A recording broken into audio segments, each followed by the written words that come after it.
déception évidemment dana ouvrir ay tribulation ay xuloo yu ndaw yoo xam ni mënul ñàkk mais gëm naa ni bu ñu perdroon finale bi dara du am j'en suis presque sûr. Donc je rappelle toujours que vous suivez votre émission Sénégal VSD te nañu fi recevoir ki nga xamante ni moom mooy Père Laye Diaw ñu gën koo xam nag bu baax a baax ci wàllu sport wàllu tàggat yaram fii ci Sénégal ndam bi nag bu mu amee ñu bëri seen xel dem ci yow Père Laye loolu déjà ba nga ko yëgee ak nga gis ko. lan la def loolu lu ma neex la. réew mi jox nañ la vraiment jox na am na fu ñu la teg macha allah. si j'ai entendu cela dafa doon daw sama yaram su ma koy dégg ci rajo bi. coupe bi Laye Diaw ak moom dañ ko Laye Diaw yàgg na ci ça m'a fait plaisir dama dem ba dama coupé rajo bi parce que dafa ma doon jooyloo loolu. macha allah waaw dafa ma doon jooyloo. li leen nit woo la téléphone nga wuyu du wax day jooy. après ma ragal jël téléphone. dem naa ba jëlatuma woon. parce que appel bu lay jooyloo vraiment dafa metti. dem naa ba jëlatuma téléphone ndax loolu. mais loolu mooy li gën médaille. loolu ndekete moo di. li gën médaille sama nijaay Ablaye Naar ci rajo Sénégal dafa daan wax attention liggéey bi ñuy liggéey ñu yëkkati xaalis jox la ni mooy sa salaire déedéet loolu du salaire mu ni salaire baa ngi ci nit ñi ci mbedd mi salaire bi dafay jóge ci koo xam ne amul xaalis le fait que mu am bànneex ci li nga def am bànneex ci li nga def ba bu la gisee ngay dox mu am envie boot la parce que coono bi ci dox la lay éviter alors loolu bi ma koy dégg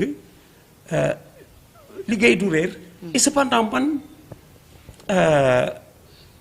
niruwuma woon ci man li ma doon def niruwuma woon un militant du sport dafa niru woon ci man ku continuer di exercer au sport parce que ma passion du sport je l'ai hérité de mon père qui est mort très jeune à 44 ans qui était dirigeant. Les réunions de son club se tenaient à la maison. J'ai vu passer presque tous les grands footballeurs saint-louisiens de l'époque, même ses adversaires qui passaient à la maison. De ce fait, très tôt, dama teel am boobu culture bu dimanche ma ànd ak moom au stade. J'étais jeune, je n'avais pas 10 ans. mu ne également culture boobu également transmettre nga ko say doom mais keroog match bi. Père Laye naka nga ko dundee. naka foo ko seetaanee déjà ak naka nga ko dundee pression bi. Je l'ai regardé seul en famille.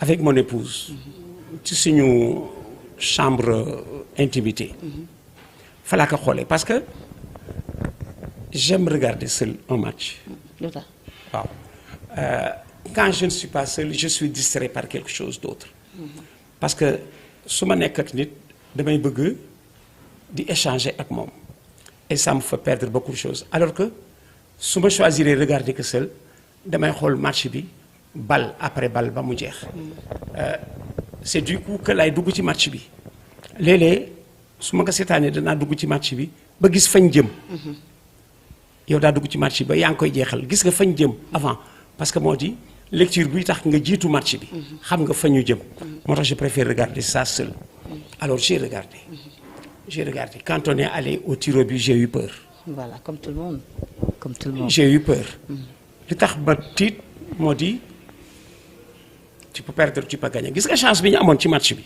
dafa jeex léegi si tu regardes encore le match on doit le gagner avant la prolongation. dëgg la rawatina ak penalty bi. keroog dama toog ak Bekay Mbaye dès le départ. voilà keroog dama toog ak Bekay Mbaye mais mu ne mais Laye bi ma xoolaatee match bi dama ne mais yow ñii ñoo leen mën. ma ne ko effectivement loolu moo amoon mais dans le direct à chaud nga am envie gagner te ñëwagul angoisse bi mooy nekk ci yow te un match. On ne le contrôle jamais assez. am na toujours lu la ci mën a rëcc qui mène à la catastrophe. mais ba ñu nekkee ci tir au but lan moo njëkk nekk sa réflexe. bon parce que xam nga tir au but pour y entrer léeg-léeg dama naan comment on entre dans une épreuve de tir au but c'est à l'entraîneur de poser la question ku bëgg dóor on ne désigne pas les tireurs. Ils doivent se porter volontaires. Tu ne désignes pas et gars yi kuy dóor Bruno Metsu en 2002 il a vu que certains se sont dérobés parce que quand tu vas dans une épreuve de tir au but nga gis ñu simi seen dàll téye mooy dóoruma. teggi seen ay responsables. Seul Aliou Cissé a dit damay dóor capitaine. Seul Aliou a dit damay dóor. Les autres ils se sont dérobés. Alors dans une épreuve de tir au but da nga naan kuy dóor. soo gisulee kuy dóor yow xam nga ni du geste technique c'est une épreuve de naer. ci équipe bi am na ñu dul tiit. am na ñu ragalul. te loolu feeñ na ci ku mel ni jour bi di Abou Diallo ak Bamba Dieng ba ñuy dooree gis nañu vraiment. dafa am ñu ragalul door nañu avec concentration. dafa am ñu ragal ak ñu ragalul. dafa am ñu ragal. La pression se faisait plus sentir ci Sadio Mané. waaw parce que Sadio gis nga on en était ci épreuve de tir au but. J'avais peur parce que am na surtout que psychologiquement déjà. Le gardien égyptien avait arrêté un penalty dans le match. gardien moom dinañ ñëw ci moom. waaw celui de Sadio Mané. Il avait arrêté un penalty dans le match. xam nga dafa am confiance ou peut-être doute léeg-léeg day communicatif confiance léeg-léeg doute day communicatif. boo ñemee ñi ci sa gannaaw ñemee boo ragalee ñi ci sa gannaaw ragal. et comme Sadio avait raté le penalty dans le match parce que boobu mooy penalty. la ca topp loolu du penalty. tir au but la. tir au but la. parce que contenu bi bokkul. ci biir match bi penalty la. moo gën a yomb fële tir au but la parce que le penalty dans le match peut-être le match va continuer. mais le tir au but. mais moom sànni tàcc la. ah sànni tàcc bi. voilà. tir au but la parce que tir au but léegi c'est ton avenir qui est en jeu ci un geste bu nga xamee ni dootoo ko defaat ou c'est positif ou c'est négatif. Bon, on avance. Bu Sadio, le dernier, tu as senti qu'il s'est reconcentré. C'est comme s'il avait mieux relevé la tête. C'est comme s'il avait mieux relevé ses épaules. Et puis il a regardé. Et dans la course, tu le sens. Il a regardé le public. Oui, il a couru plus vite.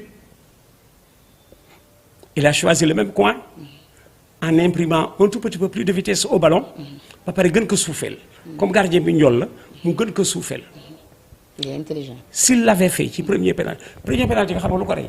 ce que j'appelle boobu penalty la parce que li ñu qualifié tir au but la premier penalty bi xam nga lu ko rey. lu ko rey. Mohamed Salah buy waxanteeg son gardien yoonam nekku ca. moom dañoo taxaw xam Sadio Mané lu mu fay wut. des fois xale dañuy ruubee nag lu mu fay wut naan gardien bi demal sa camp lu ci yoonam. foofu dafa tooñ gis nga image boobu c'est bon nga delloo si. est-ce que du woon nappante rek xam nga tamit affaire yi des fois nappante la. mais dañ ko napp moom dañ ko napp. moo tax mu def noonu c'est comme s'il était pressé de se débarrasser de l'épreuve. mais da ngay toog fi nga toog. la pression est chez eux.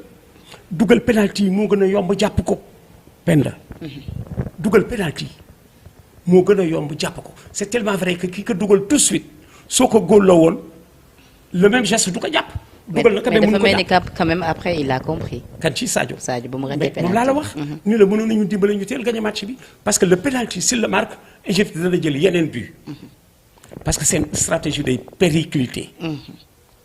Égypte mais ils avaient si prévu les tirs au but que gardien bi indaale na conducteur bu koy wan ku nekk fi muy dóor.